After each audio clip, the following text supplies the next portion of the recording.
Assalomu alaykum hamkasblar. Superligani 12-turda olgan Bunyodkor va Nasaf jamoalari o'rtasidagi uchrashuvdan keyingi matbuot anjumanini boshlaymiz. Dastlab savollarga mehmonlar ustoz Ro'ziqulberdiev javob beradilar. Ro'ziqulaga odatdagi ikki Assalomu alaykum barchaga. Biz 10-15 minut o'yinda yomon boshladik. Ustiga ustak gol o'tkazdik.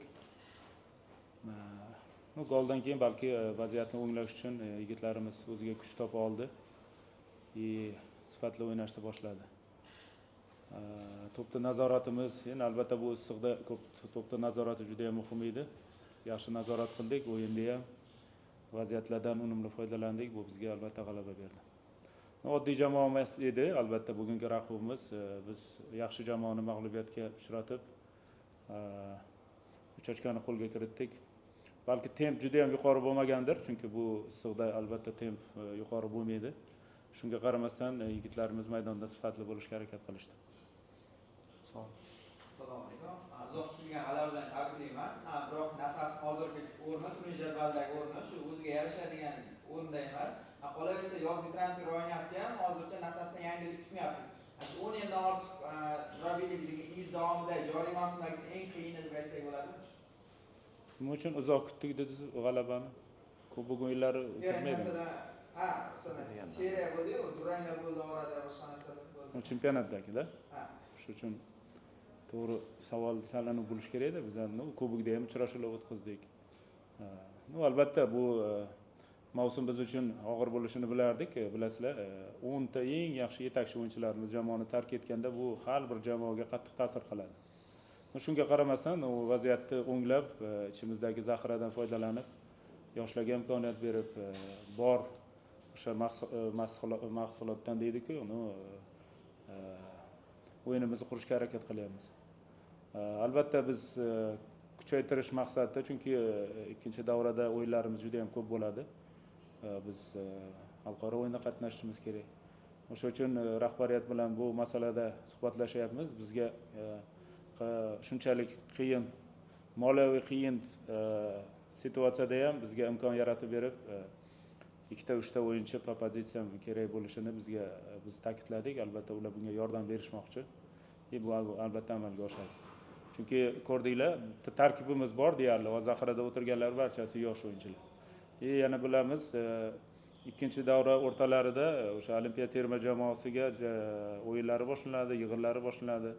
O'sha uchun bizga juda bu o'sha transfer masalasida o'yinchilarni olishimiz juda ham muhim. Buni albatta amalga oshirishga harakat qilamiz. O'sha tayyorgarlik jarayonlarida guvoh bo'ldim. Shahla ham bugun maydonga tushgan, Sakari ham qaydnomada ham yo'q ekan. Shahla qaytdi, Sakari hali bir oy bor. Menimcha kontraktiga unga javob berilmayapti. Yo'qmi? Bu o'sha amalga oshirilgan kelishuv, bu o'zi bir oy qolgan edi shartnomasi tugashiga. O'sha uchun biz u bilan shartnomani bekor qildik. To'xtaydi shartnomasi.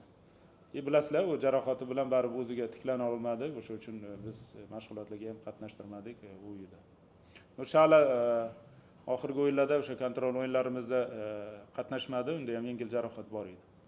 Hozir ko'p yigitlarimizning holati yaxshi. O'sha bizni to'liq yig'inni o'tgan yigitlarning holati juda ham yaxshi. Zborda yaxshi o'tkazdik. Lekin o'sha Shalada, G'olibda, Umarda o'yin amaliyoti bo'lmagani sal bu narsa sezilyapti. Qanaqa legionerlar olish reja bormi? Chunki baribir Nasaf xalqaro hozir bu savolga javob aytib o'tdim. Biz rahbariyat bilan bu haqida gaplashyapmiz. Albatta buni amalga oshirishimiz kerak bo'ladi. Rahmat kengiz. Otabek. Assalomu alaykum. Alaykum assalom.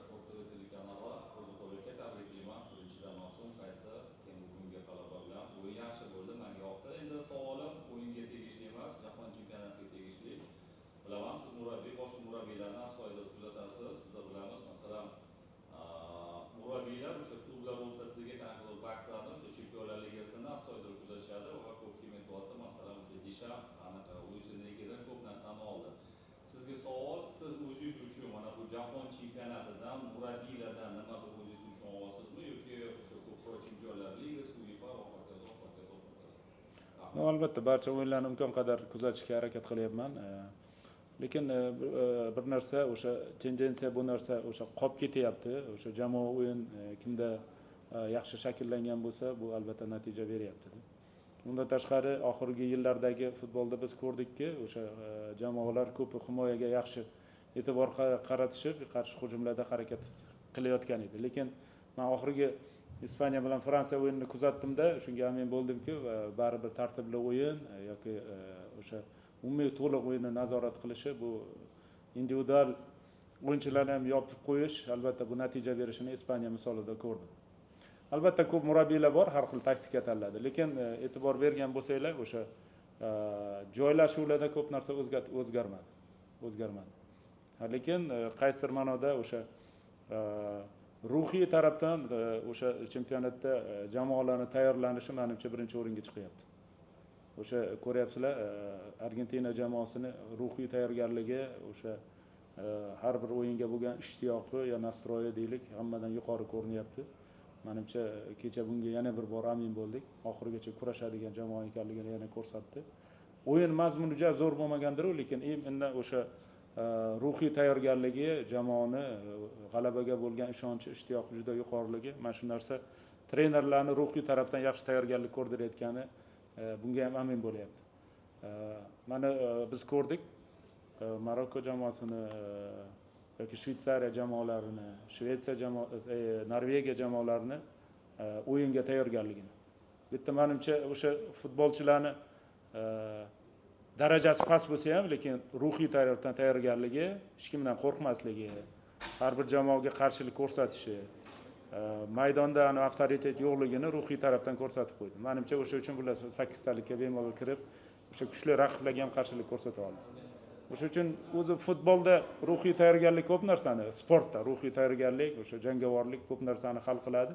Men chempionatda amin bo'lyapmanki, bu narsaga jamoalar, o'sha murabbiylar katta e'tibor qaratyapti. Mana bu mening fikrim. Taktik, texnik jihatdan bu ko'p narsa o'zgarayotgan yo'q. Imенно ruhiyat bilan bog'liq narsalar mana shu chempionatda men ko'rdim. Avvalambor assalomu alaykum. Birinchi g'oliblar bilan tabriklayman. Savol aynan bugungi uchrashuvga bog'liq emas, umumiyroq, ya'ni mana shu jahon chempionatida joriy qilingan Federation break umuman futbolga qanchalik kerak edi? Bu jamoalarni o'sha taym o'rtasida bo'layotgan tanaffus tempiga ta'sir qilib qolmaydi va bugungi uchrashuvda bu sizni jamoangizga qanchalik ta'sir qildi? Bugungi o'yinda juda ham kerak edi, bu juda ham muhim edi. Endi bu havoda ko'rdinglar, lekin Amerika, Meksikada qanaqa havo endi biz bilmaymiz, yo'qda bo'lmadi-ku. Lekin buni albatta o'ylab chiqishgan, buni ustida ko'p ishlashgan, bu so'rovlar o'tkazgandir. Bu o'zidan o'zi kimdir o'ylab topmaydi. Bu narsa muhimligi, kerakligi. O'sha uchun qayerdadir havo og'irroq bo'lsa, bu futbolchilarni organizmiga yomon ta'sir qilishini o'ylab, menimcha qilingan ish deb bilaman. Albatta tempga bu ta'sir qilishi mumkin, lekin bu bir tarafdan o'sha og'ir mavsumni o'tkazgan futbolchilar uchun ham qayerdadir zarur kerakdir.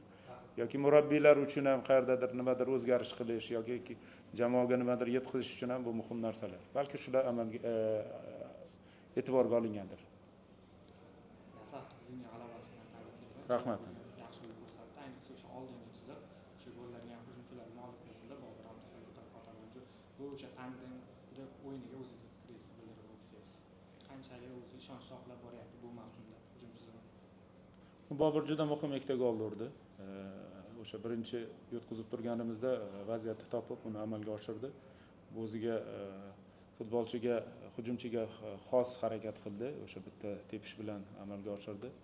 Ikkinchi golni albatta hech kim menimcha stadionda ham biz ham kutmagan edik. O'sha kutilmaganda qaror qilishi, buni bajarishi albatta bizga qo'l keldi. Otibanjonni bilasizlar, shtrafnoyda ichida, sizlar balki bilmassizlar-ku, shtrafnoyda ichida mana shunaqa yengil harakatlari bor. Bugun menimcha o'sha nostandart vratarni aldab o'tib gol o'tkazganiga ham bu o'sha texnikasi yuqoriligi, o'sha vaziyatlarni unumli foydalanishga harakat qildik. O'ylaymanki, ikkalasi ham gol urdi, g'alabaga munosib hissa qo'shdi, ishonchimizni oqladi deymiz. Oxirgi savol. Meni ham savolim jahon chempionati haqida edi. Mutaxassis sifatida Fabio Cannavaroga qanday baho berasiz va nasab futbolchilarga o'sha Nematovda qanday bosim bo'lmadimi keyin, masalan 26 o'yinchidan 23 tasini o'ynayotgan bo'lsa, Eshmurodov ham faoliyatini yakunlash arafasida edi, lekin unga imkon berilmadi, shu haqida fikrlaringiz? bilmadim endi bu futbolchilarning holati qanaqa bo'lgan, buni bizdan ko'ra Kandavari yaxshi biladi. Futbolchilarning imkoniyati ham, vaqtda ham albatta xatolar bo'ldi. Men o'zi bilan suhbatlashib bu haqida gaplashdim. Eng asosiysi bu vaziyatdan chiqish kerak, vaqt. Unutish kerak. Bu o'sha kuchli insonga xos narsa bo'ladi. Bunaqa qiyinchilik vaziyatdan chiqib ketish yo bunaqa unutish. O'sha uchun bu haqida u bilan ko'proq suhbatlashdik. Bizning maqsadimiz Jahon chempionatida qatnashishdi, bunga erishdik. Bizga dars bo'ldi, xatolar bo'ldi, kamchiliklar bo'ldi. Buni tuzatishimiz kerak buni. Endi biz Jahon chempionatiga muntazam qatnashishimiz kerak. Katastrofa bo'ladi, biz keyingi Jahon chempionatiga chiqa olmasak. Atak hammasi yaxshi bo'ladi. Rahmat.